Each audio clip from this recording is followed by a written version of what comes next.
Ассалаумағалейкум құрметті отандастар. Қасиетті Рамазан айында ораза ұстаған болсаңыз, Алла тағала оразаларыңызды қабыл еткен болсын. Өздеріңіз білетіндей, алдағы уақытта Қадір түні келе жатыр. Осы Қадір түні жайлы интернет желілерінде әртүрлі ақпараттар тарауда. Кейбір ақпараттарға қарағанда 2021 жылғы Қадір түні Рамазан айының 8 мен 9-на қараған түні болады десе, кейбір ақпараттарда 9 мен 10 күніне қараған түні болады деуде. Осы мәселенің турасын анықтап жеткізу бойынша осы ақпаратты muftiyat.kz сайтынан алып сіздерге ұсынып отырмыз. 2021 жылы қасиетті Қадір түні мамыр айында болатыны белгілі. Мұсылмандар асыға күтетін уақыт Рамазан айы болса, қасиетті түн Қадір түні. Бұл күні барша жамағат дұға тілеп, Алладан кешірім сұрайды. Бұл жолы Қадір түні 2021 жылдың 8 мамырынан 9 мамырына қараған түні Қадір түні болып табылады. Қадір түнінде мұсылман қауымы ғұсыл дәретін алып, мешітке барады.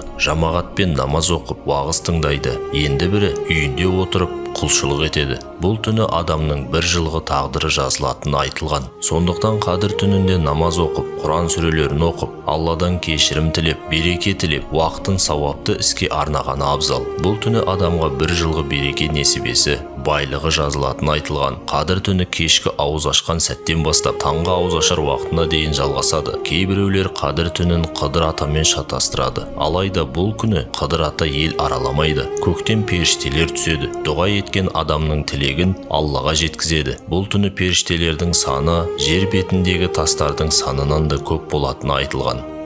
Ал енді Қадір түнінде білу керек болған 7 нәрсе жайлы айтайық. Қадір түнінде мүмкіндігі барынша ұйықтамаған дұрыс. Мақсат тек ұйықтамай, ояу жүру емес. Дұрысы дұға тілек жасап, адамдарды кешіріп, намаз оқып, садақа беріп, мешітке барғаныңыз абзал. Екінші білу керек болған нәрсе, ол күн батып, ауыз ашқан сәттен бастап таң атқан уақытқа дейін жалғасады. Үшінші білу керек болған нәрсе, Қадір түні де, басқа түні де Қыдыр ата келмейді. Ол қате түсінік. Қадір түнін дұға, тілек, құлшылықпен өткізген адамдарға бір жыл бойы береке, бақыт, байлық, ырыс несібе келеді. Одан кейінгі білу керек болған мәселе, қадір деген сөз, қадірлі деген және өлшем, тағдыр деген мағыналарды береді. Ол сөздер бұл түннің аса қадірлі екенін және адамның бір жылдық тағдыры өлшеніп берілетін сәт екенін білдіреді. Одан кейінгі білу керек болған мәселенің бірі, Қадір түнінің құрметіне дастархан жаю керек емес. Үйге жақсылық кіреді деп есік терезелерді ашып қою да қате түсінік. Керісінше,